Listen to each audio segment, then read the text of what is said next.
Costo de viaje. Bueno, quisiera entonces, en esta media hora, en la primera media hora, terminar un poco el costo del viaje, explicarles un script adicional que tienen ahí en R para que ustedes también puedan posteriormente estudiarlo, analizarlo. Resulta entonces que habíamos dicho que costo del viaje pretende estimar una demanda recreacional. Y acudimos a la teoría microeconómica que nos guía sobre cuáles son las variables que influencian una demanda. En este caso es una demanda por visitas a un sitio. Las personas lo prefieren porque los atributos de este sitio que es visitado les permite adelantar unas actividades recreativas. Algunas de ellas asociadas a un recurso específico, como puede ser el caso de agua. Algunos atributos también de elementos bióticos del parque o del sitio que hace que la gente lo visite. Pero adelanta actividades recreativas.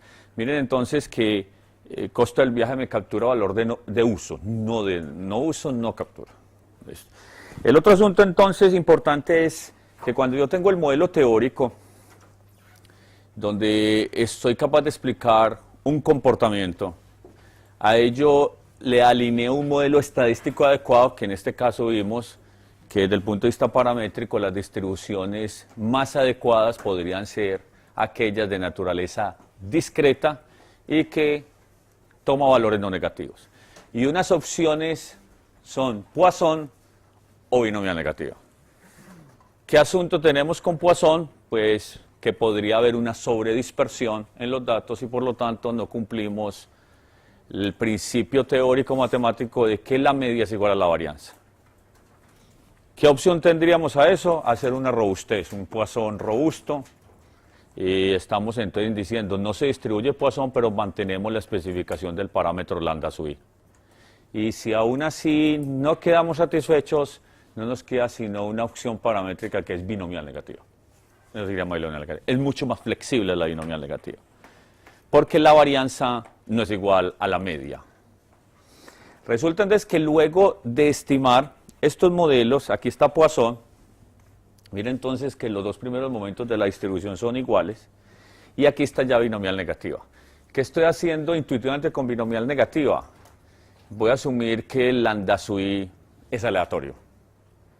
Y después entonces voy a incorporar otro parámetro ahí que es v en este caso, y esto sale binomial negativa. Una forma de entenderla es de combinar dos distribuciones.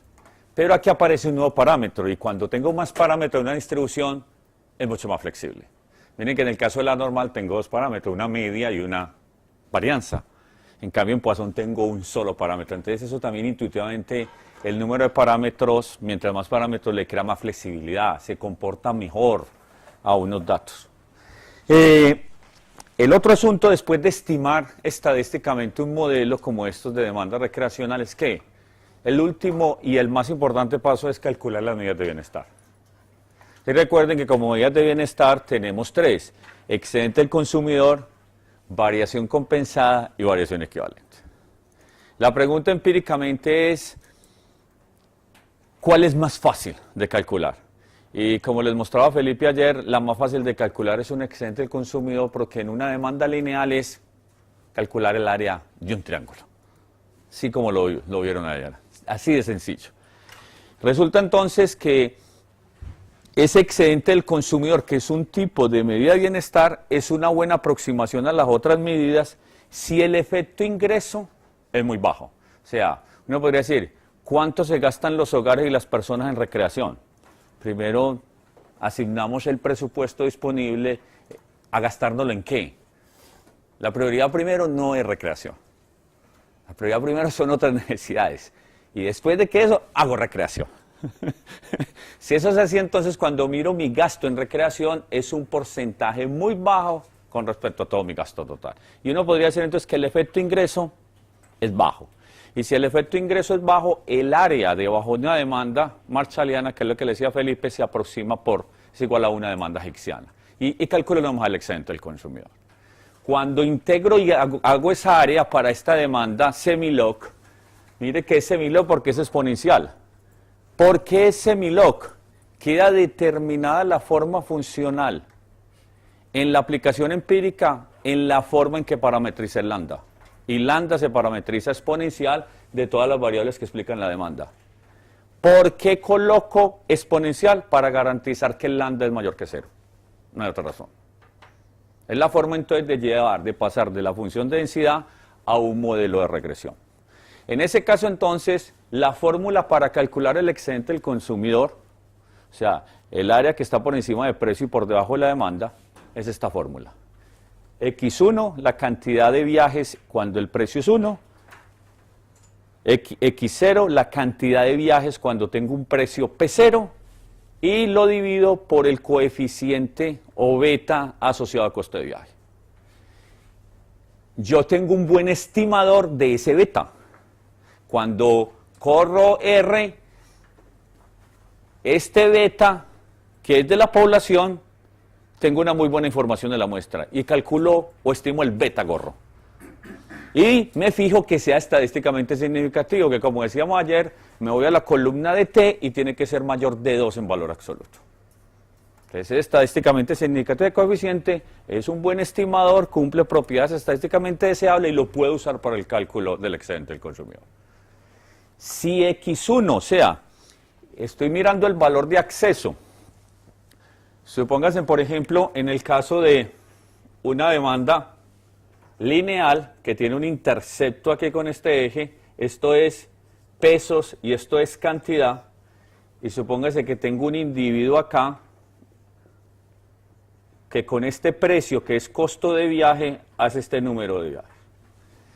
Suponga entonces que un sitio se contamina, una playa se contamina y nadie puede ir más.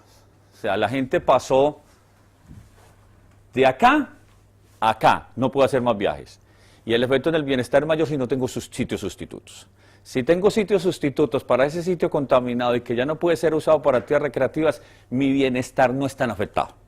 Si no tengo sitios sustitutos, mi bienestar es excesivamente afectado en el momento. Entonces resulta que esto es también lo que se conoce como esta área y esto es lo que se conoce como el valor de acceso al recurso. Supóngase en el otro caso contrario. Tengo un sitio, lo habilito con infraestructura física para adelantar actividades recreativas y estaba en 0 y ahora puedo ir. Entonces es el beneficio asociado por la nueva habilitación del sitio para que las personas adelanten las actividades recreativas. Eso es lo que estoy entonces calculando aquí, este valor de acceso. Supóngase entonces que este X1, en este caso es la demanda cuando el precio es lo suficientemente alto que lleva la demanda a 0 o casi a 0. Entonces esto se vuelve 0. Y el excedente del consumidor entonces es menos X0 que la demanda por ese beta de costo de viaje. ¿Qué puedo hacer entonces para calcular ese excedente del consumidor? Lo puedo calcular para cada observación. Indexo por I para cada observación y lo calculo para cada observación. ¿Qué tengo que hacer? Crear un nuevo vector en R que sea igual al número de viajes que observó. Y lo divide por el coeficiente estimado de coste de viaje. Entonces va a calcular el excedente del consumidor de cada individuo que tiene en su muestra. Esa es la medida de bienestar.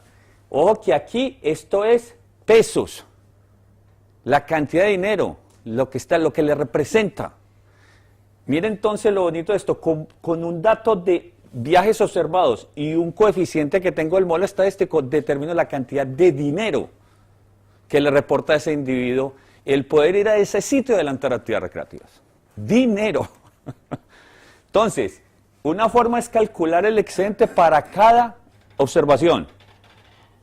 Lo sumo para todas las observaciones y calcularía el excedente consumidor total para toda la muestra.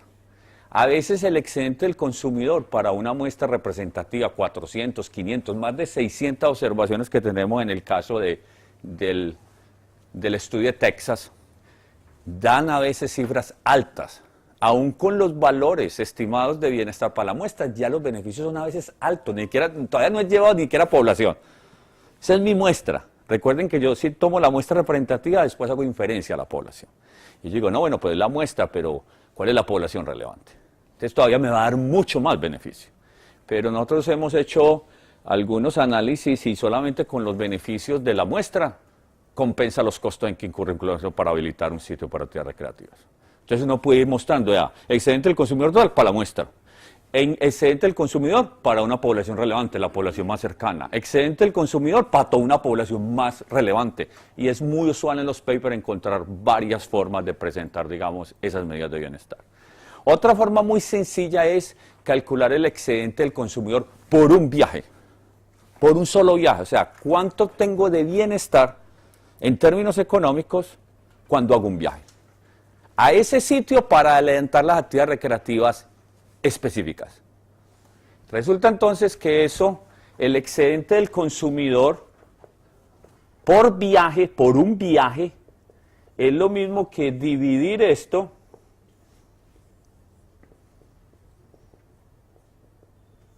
dividirlo por el número de viajes. Se me cancela esto y me queda 1 sobre el coeficiente de viaje. ¿Cómo calculo entonces el excedente del consumidor por un solo viaje? El inverso del coeficiente estimado de la variable costo de viaje. ¿Cuántos viajes hacen todos los que están en la muestra? El número de viajes de cada uno por el total de viajes que tenemos en la muestra.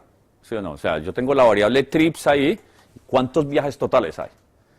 Y tengo el excedente del consumo de la medida de bienestar por un viaje. Entonces mire que también lo presentan así algunos papers, el excedente del consumidor por viaje. Resulta entonces que si vamos a R y volví a este del censurado, estoy abriendo este archivo, este script. Recuerden que ahí entonces yo tengo este caso de estudio que hicimos ayer, corrí ya la librería, estoy llamando la librería AER, en donde están los datos de recreación. Entonces, abramos el script, corran rápidamente esa línea 20, yo ya lo hice, corremos la 24, no, yo creo que me bajé una, corremos la 23, que son los datos, y eso es lo que acabo de hacer, mire que leí los datos.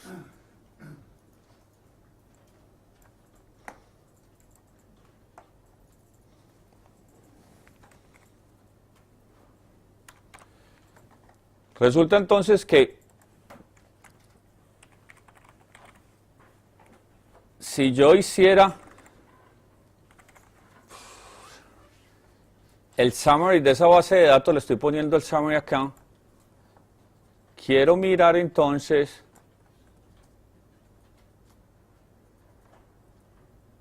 mire entonces que les decía ahora, el número de viajes, ahí en este caso en la muestra tenemos desde 0 hay uno que hace 88. Recuerden que era uno solo. Y es el número de viajes que realiza a estos lagos del este de Texas en todo el periodo de la estación de verano. Que esta medida, la demanda está asociada, digamos, a un periodo de tiempo. No es lo mismo una demanda semanal que una demanda mensual o una demanda de toda la estación de verano. Entonces ahí está. Miren entonces que ahí tenemos viajes. La otra cosa interesante es que tenemos el número mínimo de viajes es 0. Entonces recuerden que cuando tenemos 0 es porque he hecho la encuesta en el lugar de residencia del visitante, o en este caso, como tenía una lista de propietarios de botes, le envié la encuesta.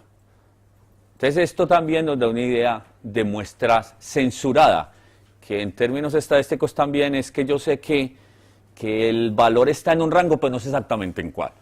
Es la definición que se tiene de datos censurados en estadística. Yo sé que mi ingreso está mayor de 2 millones, pero no sé cuánto más de 2 millones. En algún momento.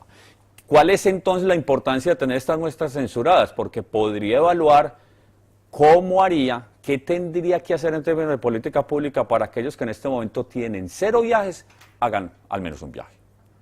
Cuando yo tengo otra muestra que es truncada, he perdido la información de los que no van. Y ahí sí tengo dificultades en hacer una inferencia desde la muestra truncada a la población. ¿Qué ventajas tiene la truncada? Que es más barata de hacer porque es en el sitio. Esta es más dispendiosa porque tengo que estratificar, tengo que hacer un buen muestreo y ahí están los trade-offs entre uno y otro muestreo. Cuando tengo entonces esta situación, estimamos el Poisson. Me voy a ir aquí al Poisson. Recuerden que es GLM porque son modelos lineales generalizados. ¿Y por qué son modelos lineales generalizados? Porque Poisson es exponencial. porque mire que la normal es exponencial, entonces los estadísticos dicen, generalicemos esos modelos. Son de la misma familia. Y entonces ahora utilizo GLM, modelos lineales generalizados. ¿Qué estoy estimando allá? La demanda. ¿Qué me dice la teoría? Precio del propio bien, que es el costo implícito de viaje. En este caso al lago Somerville, y que es ese. Costo a los sitios sustitutos o complementarios, ingreso y algunas variables de preferencias. ¿Qué variables de preferencias incluyeron acá? Pues relacionadas con actividad de esquí en los lagos, la calidad, mire que al principio la tenían en un rango de 0 a 5, variables de preferencias, de atributos del sitio que hace que la gente vaya. Calculo entonces el modelo Poisson, recuerden que ya estamos maximizando la función de verosimilitud y los algoritmos de optimización ya son lo suficientemente eficientes en esto. Hay detrás un gran desarrollo, hay métodos de Newton-Raphson, otros algoritmos. La ventaja de esta función Poisson es que es globalmente cóncava, entonces cuando encuentre el máximo local es el máximo global. Si tuviéramos una función no tan bien comportada, sí, ahí tengo problemas porque me puede quedar en un máximo local. Sutilezas de tipo. Les quiero llamar la atención, lo que hay detrás de lo que permite ahora estimar algunos de estos modelos es gente de optimización trabajando en métodos numéricos de optimización. Y por eso les decía ayer que en los libros de microeconometría en todos ya hay un capítulo de optimización. ¿Qué es lo que hace el computador? ¿Listo? Para que tengan ahí ustedes un poco de intuición. Cuando hago el modelo, miren cosa interesante, mire aquí que este es mi objeto estimado. Mire que entonces el programador de R, ¿qué hizo? Él dijo, yo todo lo que estime por ese modelo Poisson va a ser un objeto GLM y lo voy a almacenar en una lista. El programador eligió ese objeto, tendrá unas bondades, ok, digo, todo lo que estime econométricamente, los coeficientes, el valor de la función de verosimilitud, lo tengo en una lista.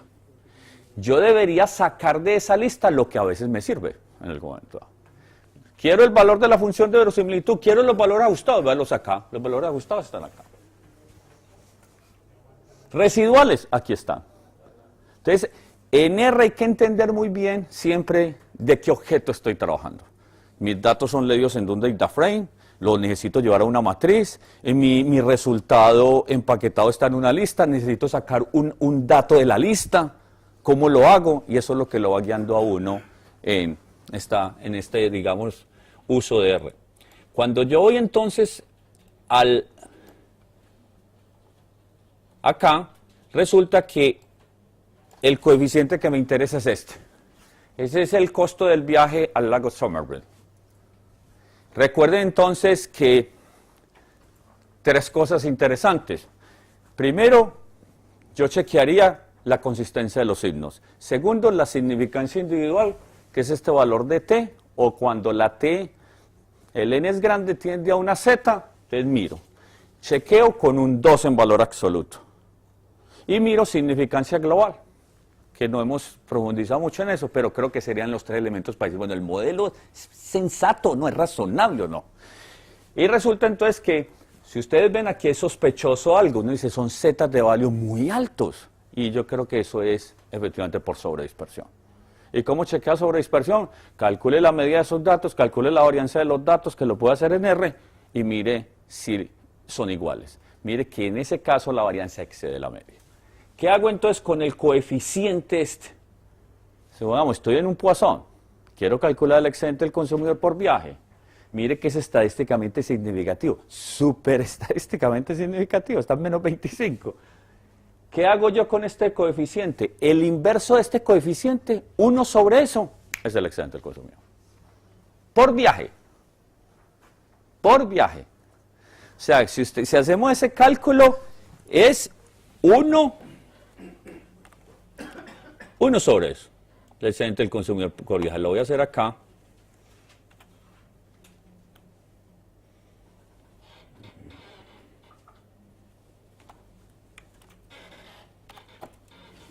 Ahí está.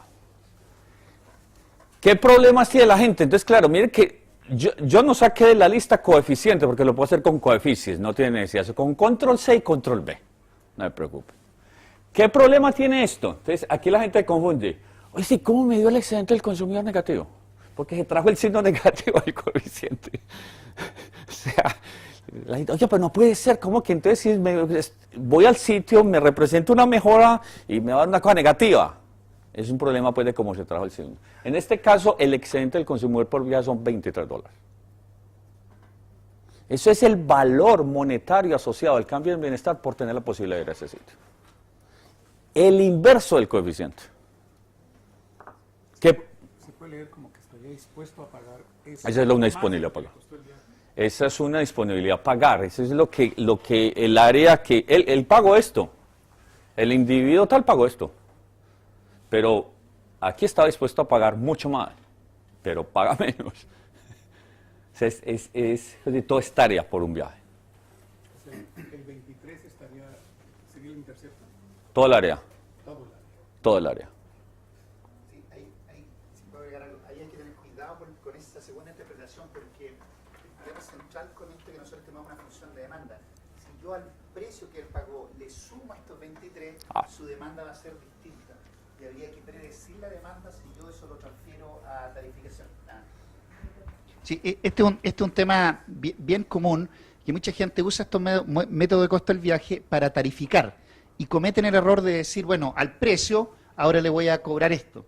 Pero si eso fuera verdad, el precio ya no sería este que está aquí, sino que sería un precio por aquí arriba y el número de viajes podría ser 0.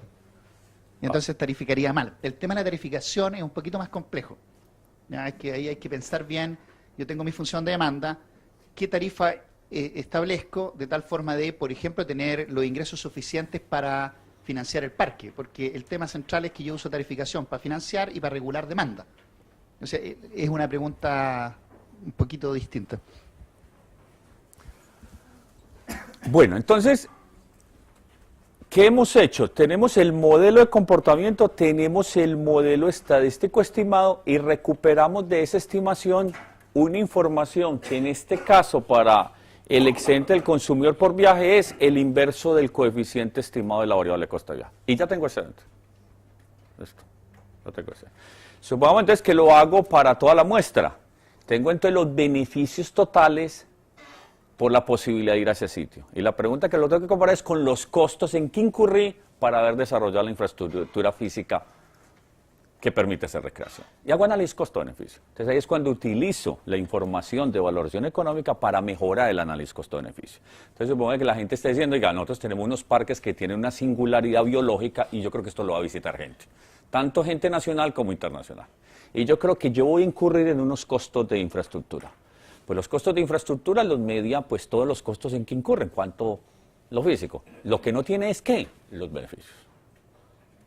Y entonces una forma muy atractiva es tener una estimación de estos beneficios, de esta manera. ¿Qué pasa entonces en muestras censuradas más exigentes en la captura de base de datos? Cuando estoy en muestras truncadas, se me facilita más el asunto, pero incurro en dos sesgos que me afectan mi estimación si no los considero correctamente. ¿Cuáles sesgos? Resulta que ya al menos el número de viajes mínimos de la muestra es 1. Perdí los de 0. Y segundo, resulta que tengo otro sesgo, que son como los más intensivos en el uso, que eso técnicamente es estratificación endógena. Los más asiduos visitantes tienen mayor probabilidad de quedar en la muestra. Y recuerden que por teoría de muestreo todas las unidades deberían tener la misma probabilidad de ser incluidas en la muestra. Resulta entonces que ahí han aparecido nuevos modelos y uno de ellos es el de Englen y Schonweiler, publicado en 95, donde entonces, ¿qué hice? Dicen ellos, yo le propongo un modelo de binomial negativa que le corrige por los dos sesgos. ¿Qué pasa si ustedes ven esa función de verosimilitud? Miren una cosa interesante, la media no es igual a la varianza. La media no es igual a la varianza. Este lambda sigue siendo el mismo lambda que hemos especificado de exponencial y de esta forma. Pero el asunto, y aquí si ven algo interesante, es que posiblemente ni en Stata aunque de pronto yo creo que sí puede estar recientemente, no incorporan a la velocidad que aparecen los modelos estadísticos. Porque entonces, el tipo está, el de software comercial está viendo qué nuevo modelo hay y cómo lo incorporo a nuevas librerías. Entonces, a veces hay un rezago en esa situación. Entonces, yo digo, no tengo en este momento disponible el modelo. Pues no hay problema, yo puedo programar mi función de verosimilitud. Yo les voy a dejar entonces en el script de R, por ejemplo, hay un script en la carpeta. Si abrimos la carpeta, encuentran esto, que es costo del viaje binomial negativo truncado.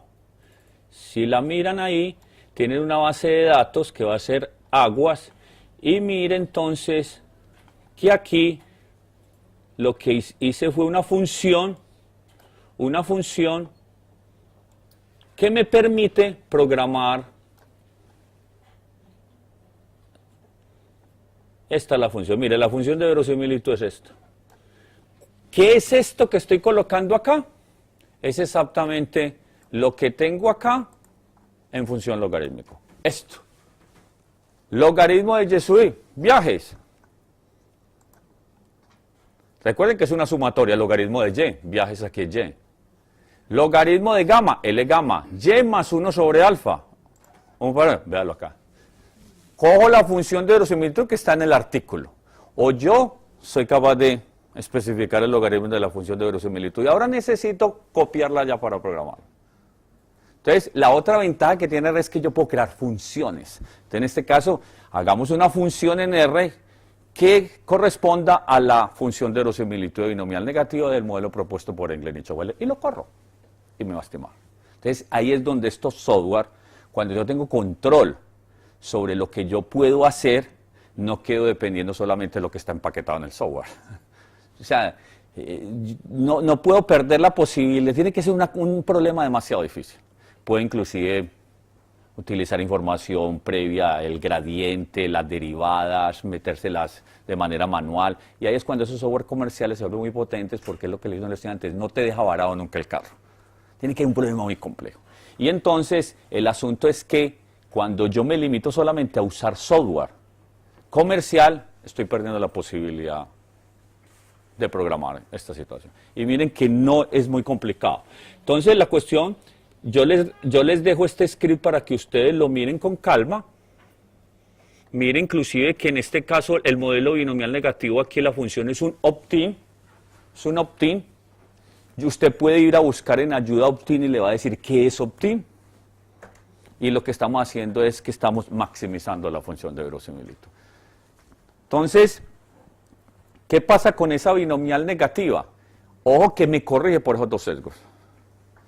Entonces, en conclusión, ¿qué haría yo en costo del viaje? Yo estimaría primero una binomial negativa.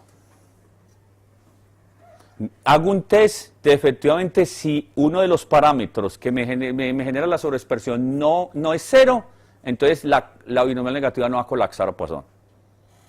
Y estimo una Poisson por si quiero un poco robusto. Y tengo una estimación paramétrica de costo del viaje supremamente expedito, con un solo modelo. Y con una sola forma funcional porque es semilog. No tengo que hacer más nada. Entonces, es una forma bastante expedita de decir, bueno, beneficios asociados, digamos, a sitios que son visitados.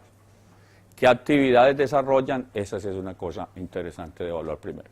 Dale, Nicolás. Ahí yo veo porque en un próximo futuro esto tenemos que calcular para un posible plan de descontaminación en aguas, en la cuenca del lago Villarrica, beneficios. Entonces, se me hace que una manera fácil de estimar unos beneficios por visitante sería este método, pero tengo una pregunta más de la base de los datos. En Chile no se recolectan datos como en Estados Unidos de viaje, desde dónde vengo, porque voy al parque, etcétera. Entonces la pregunta es si puedo a través de proxy estimar esos datos o quedaría un modelo con una base muy mala. Pero hay otra forma, Nicolás, hacer la muestra de datos en el sitio. O sea, ¿quiénes visitan? Villarrica es el lago. Es que tengo datos genéricos de Cernatur, sé que van tantos visitantes de Santiago al año, tantos de otras ciudades, entonces calcular un costo de viaje y asimilar valores promedios para cada visitante de Santiago, o estaría teniendo una base demasiado alejada de la realidad. te iba a enunciar eso. La base de datos, por ejemplo, pierde información sobre a qué sitios sustitutos irían esos visitantes si no decidieran ir a Villarrica. Entonces, no tengo variables omitidas como a qué sitio alternativo, porque me imagino que la información de Cernatur no tiene eso. No. Entonces, pierde algunos sustitutos. Si puedo contribuir a esa pregunta. Yo usé la base de datos de Cernatur para estimar Ya. la demanda a todos los sitios de recreación. En Chile hay 100 parques nacionales. Entonces, el problema de la base de datos de Cernatur, creo que la tengo en el año 92, es que ellos, por algo que no puedo entender, yo traté de convencerlos que cambiaran esto, pero no lo han hecho, ellos no registran el origen de la visita. Solamente tienen el número de visitas por sitio. Ya. Y esto te genera el problema que yo no puedo calcular la distancia y por lo tanto no puedo calcular el costo del viaje Claro. al sitio. Ahora, ¿qué hicimos nosotros? Usamos una encuesta que ellos tienen para algunos sitios. Ellos tienen para 8 parques nacionales, tienen una encuesta de satisfacción. Y ahí aparece el origen de las personas en esas 8 encuestas. Y nosotros asumimos que eso se repetía para los sitios que valoramos. Valoramos, no sé si 8 o 20 sitios. Para los que podíamos, pero hicimos un supuesto fuerte. Dijimos, el porcentaje de visitas que está en esta encuesta se reproduce en todo lo otro.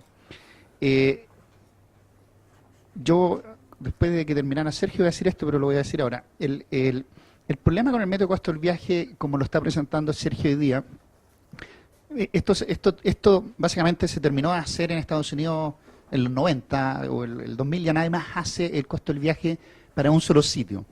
La razón es lo que decía Sergio, que ustedes deberían estarse preguntando las siguientes dos o tres cosas. Uno, ¿qué pasa con los sitios sustituto o complemento? Ese es un tema central. Y este modelo no se ajusta muy bien cuando yo tengo múltiples sitios, que es la mayoría de los casos. Eso es un problema. Segundo, es que este modelo tiene dificultades para incorporar atributos más allá del precio y del ingreso de las personas, o atributos de las personas, tiene dificultades para incluir atributos de los sitios. Y una de las cosas fundamentales, lo que nosotros queremos hacer, lo que tú estás planteando, es que nosotros nos gustaría saber qué pasa cuando cambia la calidad. Claro. Si cambia la calidad, ¿van más personas, no van más personas? Si yo uso un modelo como este, no voy a poder estimar un parámetro asociado a calidad y no voy a poder predecir el cambio en el número de viajes cuando cambia la calidad. La razón es que la calidad es fija por individuo. Y como es fija por individuo, no puedo estimar un parámetro, no está identificado estadísticamente, porque no hay variabilidad. Para que yo pueda identificar un parámetro, tiene que haber variabilidad. Ese es el segundo elemento. A ver si... Todos están visitando este sitio, pero calidad ambiental, a que enfrentan todos es la misma. Si tú piensas la calidad de agua, pensemos coliformes fecales. Sí. Todos enfrentamos la misma cantidad Claro. de coliformes en Villarrica. Entonces, ¿qué es lo que nosotros para calcular cómo cambia el número de visitas, dado que nosotros bajamos el nivel de coliformes fecales, nosotros deberíamos esperar que aumentara el número de visitas, Claro. no lo puedo hacer con este modelo porque yo no puedo observar cambio en coliformes fecales con estos datos. ¿Qué tendría que tener yo? Datos a través del tiempo, con distintos niveles de calidad. Esa podría ser una solución. Esos datos no existen. Segundo, podría tener distintos sitios con distintas calidades. Esa es una opción, pero aún así hay problemas estadísticos y nosotros no vamos a discutir hoy día con eso para resolver ese problema. Entonces, ¿cuál es la siguiente etapa? Es algo que nosotros no vamos a ver en este curso. ¿Para qué? Para que nos inviten de nuevo. Hay una segunda etapa de costo del viaje que tiene que ver con modelos de sitios múltiples en el cual nosotros nos concentramos en atributos de calidad. ¿Ya? Y esa es una línea de investigación no nueva, pero sí es la versión moderna de costo del viaje, en los cuales Sergio y yo hemos estado trabajando hartos años, tenemos harta experiencia en eso, yo hice mi tesis doctoral en ese tema. El problema es que es muy compleja de entender. Para pasar de, por ejemplo, aquí estamos hablando de máxima verosimilitud, etcétera, y todas esas cosas no son de conocimiento común, entonces es muy difícil enseñarla en un curso de dos días. Pero hay una solución para eso. Pero los datos no existen, hay que levantarlos. Y el problema central es levantar esas bases de datos. ¿Qué es lo que hacen en Estados Unidos? Levantan una base de datos y hacen 40 artículos con esa misma base de datos. ¿Qué es lo que hay que hacer? Entonces, las dos mejores bases de datos que yo conozco con este tipo son una de Alaska, que levantó mi advisor el año 84, y yo trabajé con esa en mi tesis doctoral del 84, yo terminé mi doctorado en el 2007, y una base de datos que levantaron ellos ahora para California el año 2007. Y esas son las dos mejores bases de datos que tienen múltiples sitios, multiniveles de calidad e información de un panel de 1000 personas. Pero el costo de eso son $1 millón levantarlo. Entonces es complicado. Y el tercer elemento que es clave, que no sé si Sergio ya lo discutió, es que yo para poder hacer ese análisis que tú quieres, yo tengo que atribuir que el viaje a Villarrica está exclusivamente asociado con la actividad de recreación del lago. Y eso no es cierto en Villarrica. Pero no necesariamente es así, porque, digamos, como el área de protección en la cuenca de drenaje del Villarrica, tú puedes asociar la actividad turística a los volcanes. Exactamente. Claro, No, a ese otros es exactamente, atributos. Por eso. es por exactamente eso, mi punto. exacto. Yo no puedo atribuir que todas las visitas a Villarrica se deben al cuerpo de agua. Claro. Ahora, tú puedes decir, yo estoy valorando el número de viajes a todo el área. Sí. Y eso te complica más la situación, porque ¿cómo defino calidad ahora? No es solamente la calidad del agua. Mm. Tengo que ver la calidad de los parques, los atributos que están asociados a los parques. Paisaje. El paisaje. Entonces, todos esos atributos van a afectar la demanda a ese sitio. Y por lo tanto, la idea de tener un proxy para esto se diluye radicalmente por la complejidad que tiene estimar la demanda para un sitio tan complejo como Villarrica. Pero ahí lo que decía el profe ayer es que se puede estimar la demanda eligiendo algunos sitios. Por ejemplo, en esta área, en esta cuenca, hay 2 parques nacionales, hay un balneario, hay termas, entonces se pueden elegir sitios específicos de la cuenca Perfecto. para poder ubicar Sí, sí, para poder levantar esa base de Bueno, datos. sí, no, hay que levantar una base de datos. Mi punto central, la pregunta de Nicolás es, ¿podemos Nicolás, usar proxy? En este caso particular yo creo que no. Hay que levantar esos datos. Antes de levantar esos datos hay que definir cuáles son los sitios relevantes, cuáles son los atributos de esos sitios relevantes. Y vamos a ver, quizás si alcanzo a mostrar yo experiment, quizás hay otra alternativa que no es hacer un costo del viaje, sino que hacer un experimento de elección, que podría ayudarnos a resolver este problema, porque es más rápido y te resuelve el problema de que no tienes que levantar datos de un panel por muchos años, puedes en una sola temporada levantar esos datos. Pero lo que tú estás sugiriendo es correcto, eso es lo que hay que hacer, pero no, entonces yo no puedo tomar los datos en Natura hoy día y decir cuánta gente va a Villarrica, no sabemos por qué van o no nos sirve, lamentablemente. Y lo otro que tienes, en Villarrica tú tienes distintos atractivos turísticos. Entonces la pregunta, ¿los vamos a tratar individualmente? ¿Los vamos a tratar como un grupo? Ahí hay un problema de diseño del levantamiento de datos. No es el diseño muestral, es del diseño del costo del método del costo del viaje. ¿Sobre qué voy a modelar costo del viaje? ¿Sobre las visitas al lago propiamente tal?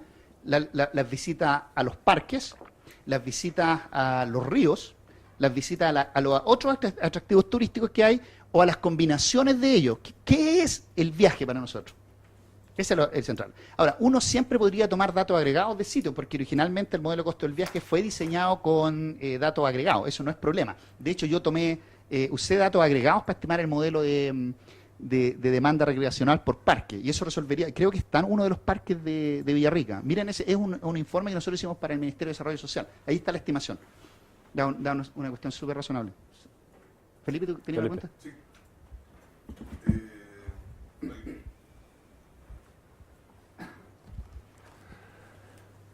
El año antepasado comencé a desarrollar una aplicación para iPhone que no tiene nada que ver con esto, pero no sé, se me ocurrió que Senatur podría tener una aplicación con información turística y podría ir grabando Sí. la posición georreferenciada, ¿verdad? Utilizando el GPS. Total. Entonces sabemos dónde, al iniciar la aplicación, ponemos el lugar de residencia, ya después va grabando los datos, sabemos a dónde viaja, en qué lugar está durante cierto tiempo, entonces podemos ir recogiendo los datos y tener una base de datos bastante completa con eso. Buena imaginación. Es más, creo que vi recientemente, la otra información disponible es Waze. Y las están prestando, si uno las solicita. Y ahí está el recorrido. Interesante. Pero una conclusión es un mensaje. Si nosotros queremos hacer buen análisis económico, necesitamos buenos datos. Y yo creo que ustedes sí tienen mucha incidencia en eso, porque le podrían decir a las dependencias cómo tomar buenos datos. No los perfectos, pero unos mejores datos. Lo que tenemos ahora puede no ser suficiente. Sí, me quedó una duda con la metodología. porque estamos como calculamos el excedente es con el beta el coeficiente de la variable cost S, ¿cierto? Pero ese coeficiente es la media de lo que se está calculando, po, ¿no? Es la estimación del promedio, si no me equivoco, como del efecto que estamos obteniendo, ¿no? No es como el punto donde se intersecta la cantidad con el precio en el gráfico, ¿o si lo es? Para calcular el excedente completo. Es la pendiente. Es la La pendiente. pendiente es este. Estamos este beta. Sí, pero si es la pendiente, no necesariamente entonces estamos abarcando todo el excedente hasta la última persona que decidió hacer el viaje al precio que está en el gráfico, ¿no? Te dije No. que no entendiste. No entendí. Yo lo respondo entonces. Ya, por favor. No, en el cálculo del excedente. En el cálculo del excedente, este está aquí, o aquí si tú quieres, está resuelto lo que tú estás pensando. Sí. Este excedente se calcula por persona, si tú quieres. Entonces, aquí no importa porque es un viaje, no hay nada que varíe. Pero esto va a cambiar por persona. Claro. Aquí en el X1 y el X2. Básicamente, este X1 es reemplazar todo lo que está aquí y calcularlo en la situación 0 y en la situación 1. ¿Ya? Y entonces aquí va a capturarse toda la heterogeneidad, hasta el momento, toda la heterogeneidad individual entre visitantes. Se va a capturar por el número de viajes con o sin proyecto. Ahora, el beta es un valor promedio por construcción de los modelos estadísticos.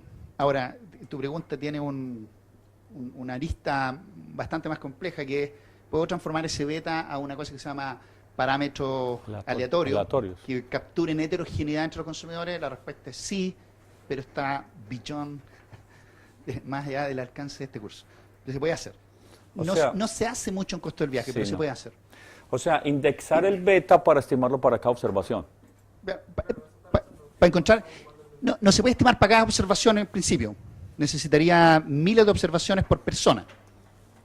Pero se puede encontrar una distribución de ese parámetro para la población y así tener heterogeneidad en ese beta. Yo lo voy a mostrar en la parte de hecho de experiment si llegamos allá.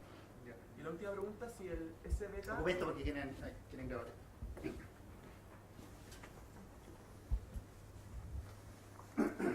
Gracias. Si el coeficiente de ese beta no es significativo, ¿puedo hacer igual el cálculo del excedente o Muy buena pregunta. no? O sea, si no, el coeficiente no es estadísticamente significativo de manera individual. Lo usaría para el cálculo del excedente. Yo no lo usaría. Pues porque no es estadísticamente significativo. Pero si tengo muy buenos datos y son recogidos bien en esa variabilidad de la visita, debería ser estadísticamente significativo. ¿Por qué no llegar a ser estadísticamente significativo? Nosotros, por lo general, es estadísticamente significativo. Por en ejemplo, buenos datos. el costo de C no es significativo. Si hubiéramos estado usando esa Pero ese variable- sustituto. Sí, por eso. o Pero si complementario. hubiera sido el caso en que ese hubiera sido el beta que necesitábamos, Yo no he obtenido, en buenos datos no he llegado a obtener un resultado donde sea no estadísticamente significativo. Si llegara a ser eso, yo diría que tenía graves problemas para calcular el día. Pero El hay Excel. un caso donde nunca es significativo. Así que no hagan nunca esto. Sí, lo que pasa es que cuando uno ve la primera vez el costo del viaje, quiere aplicárselo a todo lo que se mueve. Entonces, ¿a dónde no se usa esto? ¿Dónde no te va a funcionar? Son con lugares de recreación urbanos. Claro. No va a funcionar. La razón es simple. El costo del viaje, No hay variable. para que sea significativo el parámetro beta, la distancia recorrida tiene que ser heterogénea entre los individuos. Tiene que haber variabilidad significativa, tiene que haber mucha variabilidad.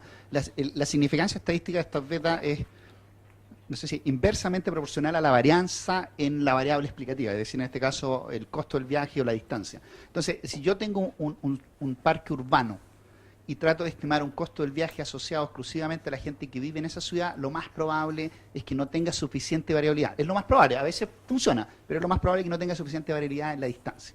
Eso pasa en ese caso, y el otro caso donde tú no vas a encontrar significancia es cuando el número de viajes es muy bajito. Es decir, por ejemplo, sitios que son muy remotos o que son únicos, pero la gente lo va a ver una vez y no vuelve. O sea, Sí. tú vas al Gran Cañón una vez, 2 veces en tu vida, pero tú no vas todos los meses a ver el Gran Cañón. No es como una playa uno puede ir, pero hay muchos sitios que uno va una vez. Fui a Torre del Paine y listo, ya lo vi, ya no quiero ir de nuevo, no. 2 veces a lo mejor. Entonces, ¿qué va a pasar? Que va a tener muchos 1, muchos 2 o puro 1 y 0. Entonces, ahí no va a tener variabilidad por el otro lado, por el lado del número de viajes. Aún así es factible estimar esos modelos cuando el número de viajes es muy pequeñito, usando los modelos más modernos de costo del viaje, que son los de modelos de elección discreta, ya que voy a explicar algo de ello más adelante. Pero no puedo usar este método de costo del viaje. Lo más probable es que este método particular, en que yo quiero estimar la función de demanda, no me permita, no me genere un parámetro beta significativo. Si no es significativo, no se usa. Así de simple. No tiene ni, básicamente está diciendo que el parámetro es 0, por lo tanto el excedente consumidor es infinito, no te está entregando ninguna información útil. Pero ojo que la variabilidad inherente que debe tener los regresores no lo impone costo de viaje, lo impone teoría estadística. O sea, cuando uno está viendo el modelo de regresión lineal sencillo, le dicen, muestre con la mayor variabilidad de las X. Lo que hace que cuando uno recibe esa información por el estadístico no la digiere todavía. Uno dice, ¿qué es lo que me implica eso? El precepto es estadístico. No lo impone costo del viaje. Necesito traer aquí, cuando hicimos la demanda de costo de viaje, asegurarme de que tengo variabilidad. Si no tengo variabilidad en los datos, ni se le ocurra estimar el modelo, no va a obtener absolutamente nada. Entonces, por eso es que hay que ser cuidadoso en que efectivamente garantice esa variabilidad. Y cuándo puedo aplicar efectivamente costo del viaje. En el momento. Es un poco yo quisiera, el mensaje es no desligar lo que estudiamos de estadística para traerlo aquí a economía ambiental, ¿no? Tengo que traer todo ese background acá. Lo que hace que lo más probable es que no he tenido un curso de diseño o de teoría de muestreo, pero usted va al departamento de estadística y tiene un curso de teoría de muestreo, pero muchos de nosotros, no, ¿cómo ir para el departamento de estadística? Pero es un problema estadístico, no es de economía ambiental. Ahí está. Otra pregunta. Siguiendo un poco el criterio de cuándo es correcto no aplicar costo del viaje, ¿sería correcto aplicarlo a, esta pregunta nos hicimos ayer con la compañera de México, a sitios que pasan en muchos lugares de Latinoamérica, con un potencial turístico gigantesco, pero que el Estado no lo explota debidamente? En ese caso el proyecto es habilitar el sitio para que efectivamente inducir la demanda. Exactamente.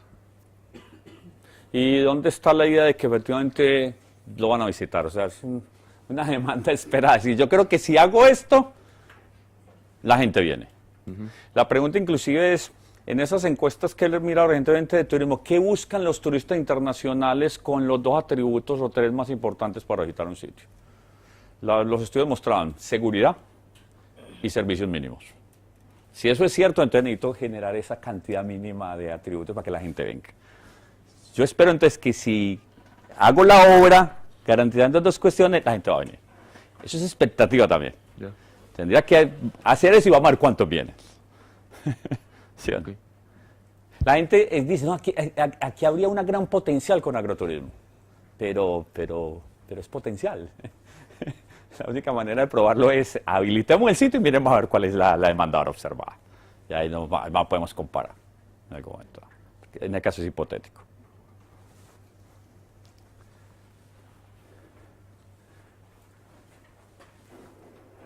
¿Preguntas? Bueno, yo entonces le dije a Felipe, así convenimos, es cuando terminemos en la tarde, lo de no podemos avanzar mucho en escogencia de sitio porque necesitamos multinomial y escogencias con varias alternativas. Cuando lo demos en Choiceberry íbamos a cerrar como en cómo se pueden hacer algunos estudios modernos, cómo se puede combinar costo del viaje con contingente. ¿Cómo entonces podría hacer en un experimento, digamos, diseñar perfiles de atributos, que creo que son los que y ponerle a la gente a elegir? ¿Elegiría este perfil con estos atributos y estos niveles o elegiría este otro? Pero necesitamos un poco más de información. Lo cerramos entonces en la tarde. ¿Les parece? Vamos ahora entonces, quisiera que Felipe enviara valoración contingente. O sea, es el método que por lo menos el único desde el punto de vista de teoría del consumidor que me captura algo más de valor de uso. Exactamente, es capaz de capturar todo el componente subjetivo de legado, existencia, dejarlo a las generaciones venideras. Ahí está la discusión. Pero en las cortes americanas se reconoce que hay que compensar afectaciones por valores de no uso. O sea, ya la jurisprudencia está creada, se reconoció en la jurisprudencia americana. Y es lo que ha generado tanto debate. Oiga, los valores de no uso, ¿cómo los capturo? ¿Si los captura contingente o no? Ese es el método entonces que viene aquí a continuación.